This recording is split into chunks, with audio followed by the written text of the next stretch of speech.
नमस्ते श्रोतागण। कहानी चैनल में आपका स्वागत है। आइए सुनते हैं मालती जोशी जी की कहानी राजधानी एक्सप्रेस। स्टेशन पर लगभग पूरा कुनबा ही उन्हें छोड़ने आया हुआ था। नई बहू के प्रति उनका यह प्यार दुलार देखकर नेहा तो गदगद हो गई थी, परंतु जुगल किशोर ने उसकी यह खुशी ज्यादा देर टिकने न दी।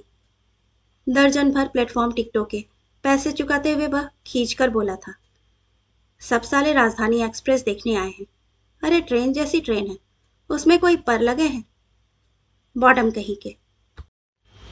नेहा तो सुनकर दंग रह गई थी। अपने ही घर वालों के प्रति कोई इतनी घटिया टिप्पणी कर सकता है? वैसे उसे इतना हैरान होने की जरूरत नहीं थी। पिछले 8 दिनों में वह इस व्यक्ति के बड़बोलेपन और खोखले दम्भ के शर्मनाक प्रदर्शन से परिचित हो चुकी थी। उसे तो बल्कि डर ही लग रहा था कि इंदौर जाकर यह पता नहीं क्या गुल खिलाएंगे। इस डर के कारण शादी के बाद पहली बार पीहर जाने की खुशी भी मद्दिम पड़ गई थी। अपने स्नेही परिवार का केंद्र बिंदु बना हुआ व्यक्ति लगातार लंबी हाके जा रहा था। उसे झेलना नेहा के लिए लगभग असहनीय हो गया था। गाड़ी जैसे ही प्लेटफॉर्म में दाखिल हुई, उसने राहत की सांस ली। उसे लगा कि यातना का दौर अब समाप्त हो गया है। बेचारी, उसे क्या पता था कि यातना का दौर तो अब शुरू हुआ है। गाड़ी के रवाना होते ही बैरा पानी की बोतलें दे गया। ठंडी तो है ना? तब तक बैरा काफी आगे निकल चुका था। जुगल ने उसे वापस बुलाया और पूछा, बोतल ठंडी तो है ना? आप खुद देख लीजिए, दूसरी ले आओ, या ठंडी नहीं है। जुगल ने दोनों बोतलें लौटा दी। नेहा का प्यास के मारे गला सूख रहा था, पर वह छटपटा कर रह गई। उसके बाद वेटर तब नमूदार हुआ जब सूप सर्व हो रहा था। अभी से सूप दे रहे हो? जुगल ने कहा। खाना कब दोगे? जी 12 बजे। 12 बजे कोई खाने का टाइम है? सुनो, हमें 12 बजे सूप देना और 1 बजे खाना, समझे? बैरा सूप लेकर आगे बढ़ गया।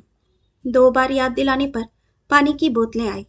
जुगल फिर कुछ कहे इसके पहले ही नेहा ने अपनी वाली बोतल खोलकर मुंह से लगा ली।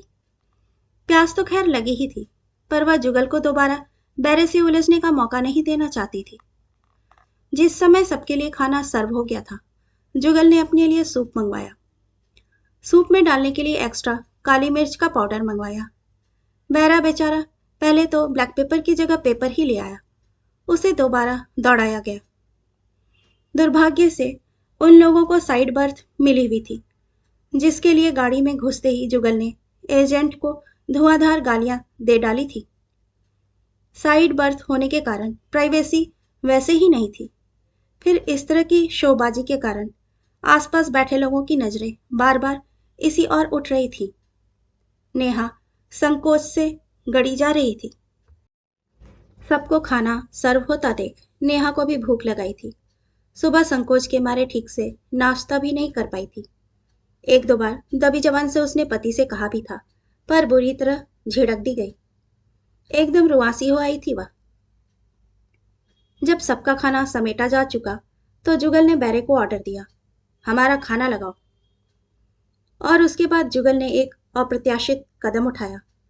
आमने सामने वाली बर्थ के बीच में खिड़की के पास एक छोटी सी टेबल होती है। वहां बैठे हुए यात्रियों से उसने कहा, आप लोग थोड़ा सरक जाएंगे, हम लोगों को खाना खाना है। वे लोग ही नहीं, नेहा भी भौचक होकर देखती रह गई थी। उसके तो पैर ही नहीं उठ रहे थे। तमाशा तो खैर उनका बन ही चुका था। वह जल्दी निबट जाए, इसलिए वह चुपचाप जाकर सामने वाली सीट पर बैठ गई। बड़ी देर तक इंतजार के बाद जुगल ने बैरे को आवाज दी, हमारा खाना कहाँ है? आपकी सीट पर। इधर लाओ। बैरे ने दोनों बॉक्स लेकर उनके सामने रख दिए। क्या क्या है? छोले, चावल, आलू पनीर, पराठे, सलाद, दही। दाल नहीं है? नहीं, आज छोले हैं। पर मेनू में तो दाल लिखी है। बैरे ने कोई जवाब नहीं दिया। हमें दाल चाहिए, मैनेजर को बुलाओ। उसके बाद मैनेजर को बुलाओ जैसे उसका तकिया कलाम ही हो गया। फिर उसने रोटियों का रोल खोला। ये तो एकदम कच्ची हैं। जुगल ने नेहा की रोटियों का भी मुआयना किया, फिर दोनों रोल उसे पकड़ाते हुए कहा, बदल कर लाओ। 2 बार बैरे को दौड़ाने के बाद खाना शुरू हुआ। इतनी भूखी थी नेहा, पर इस हंगामे से उसकी तो जैसे भूख ही मर गई। एक तो दूसरों को उठाकर उनकी जगह बैठने के लिए वह शर्मसार थी, और उनका खाना था कि खत्म ही नहीं हो रहा था। मुश्किल से वह एक रोटी खा पाई और उठ खड़ी हुई। यह खत्म करो भाई, we have paid for it. शर्म से नेहा के तो आंसू निकल आए। पति की अवज्ञा करके वह हाथ धोने चली गई। लॉबी में बैरे आपस में बतिया रहे थे। नई दुल्हनिया पर रौब गांठ रहा है ससुरा। पहली बार राजधानी एक्सप्रेस में चढ़ा होगा। उसे क्या मालूम कि ऐसे 50 को हम लोग रोज चरा लेते हैं। शर्म के मारे नेहा वॉश बेसिन के पास खड़ी ना रह सकी, सीधे टॉयलेट में चली गई। उसका मन हुआ कि पूरा सफर यहीं काट दे, ताकि किसी की नजरों का सामना ना करना पड़े। अपना आंसुओं भरा चेहरा अच्छी तरह धोने के बाद वह अपनी पुरानी वाली सीट पर आकर बैठ गई। जुगल अभी खा ही रहा था, शायद उसके हिस्से का भी खत्म कर रहा था। इत्मीनान से खाना खाने के बाद एक लंबी सी डकार लेकर वह हाथ धोने चला गया। उसका मन हुआ कि टेबल पर बिखरा खाना जल्दी से समेट ले, ताकि उसके सहयात्री आराम से बैठ सकें। वह यह भी जानती थी कि ऐसा करना अशोभन होगा, इसीलिए मन मारकर चुपचाप बैठी रही। बैरा जब टेबल साफ कर गया तभी उसे चैन आया। खाने के बाद दोनों को झपकी सी आने लगी थी। ये लोग बेडरोल नहीं दिए हैं क्या? जुगल ने पूछा। नेहा ने ऊपर वाली बर्थ की ओर इशारा कर दिया। जुगल लिफाफे खोलकर एक एक चीज निकालने लगा। देखना जरा साफ है कि नहीं, नहीं तो बदलवाता हूं। ये लॉन्ड्री पैक ही होते हैं, नेहा ने कहते हुए ऊपर की बर्थ पर बिस्तर लगा ही दिया। अपना भी लगा लो। लगा लूंगी, आप ऊपर तो जाइए। इतने लोगों के सामने सोने का तो सवाल ही नहीं था, पर उसने हुज्जत नहीं की, नहीं तो सुनना पड़ता। We have paid for it. पीठ के पीछे तकिया लगाकर उसने पैर लंबे कर लिए और पैरों पर चादर डाल ली। 4 बजे चाय आई। फ्रूट्स कहाँ हैं? जुगल ने पूछा। चाय के साथ फ्रूट्स? नेहा ने कहना चाहा तो जुगल ने उसे घुड़क दिया। तुम चुप रहो, मुझे पता है चाय के साथ फ्रूट्स सर्व होते हैं। फिर बैरे से कहा, तुम जरा अपने मैनेजर को बुलाओ।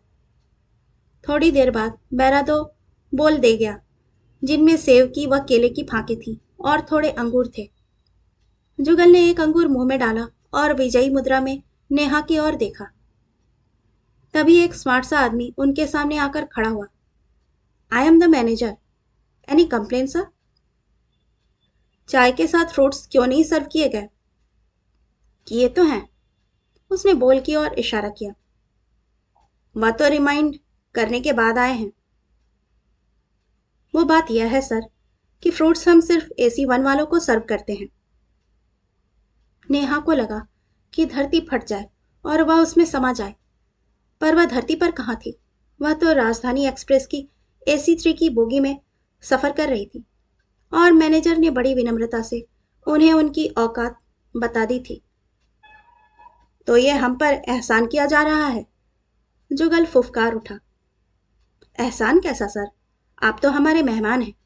आपको खुश रखना हमारा फर्ज है। Carry on and thank you. उन फलों को छूने की भी नेहा की इच्छा नहीं हुई। जुगल ने ही दोनों बॉल खाली किए। 6 बजे के करीब वेटर शाम के खाने को पूछने के लिए आया। उन लोगों को 9 बजे भोपाल उतरना था, जहां जुगल के दोस्त के यहाँ रात गुजार कर वे सुबह इंदौर के लिए रवाना होने वाले थे। रात खाना वहीं था। वह सचमुच खुश थी कि दोपहर के खाने का तमाशा रात को रिपीट नहीं होगा। उसे सचमुच हॉल बैठ गया था। बैरा जब पूछने आया तो जुगल उसे मेनू दरियाफ्त करने लगा। पर हम लोग तो, नेहा ने कहना चाहा तो जुगल ने उसे घुड़क दिया और बैरे से कहा, दोनों नॉनवेज और दोनों पैक करके लाना। लेकिन मैं तो, नेहा ने फिर कहना चाहा तो जुगल झल्ला उठा। तुम थोड़ी देर चुप नहीं रह सकती? मालूम है, हम मुकेश के यहाँ जा रहे हैं। उसकी बीबी ने जो भी पूड़ी सब्जी बनाई होगी तुम खाना, हम दोनों चिकन उड़ाएंगे। शाम को फिर सूप आया, गर्म नहीं था इसलिए लौटाया गया। फिर दो दो ग्लास मांगे गए, साथ में पेपर पाउडर भी। उफ, ये आदमी कितनी काली मिर्च खाता है, तभी ना दिमाग इतना गर्म है। उतरने से पहले अपना हुलिया सुधारने के लिए वह बाथरूम गई तो बैरे की बात फिर कानों से टकराई। वह सरफिरा भोपाल उतर रहा है, अच्छा है, नहीं तो रात भर कान खा जाता। क्या ये बातें जानबूझकर उसे सुनाकर कही गई हैं? स्टेशन पर मुकेश सपत्नीक लेने आया था। और भाभी, सफर कैसा रहा? उसने पूछा। अच्छा ही रहा होगा, मुकेश की पत्नी ने कहा।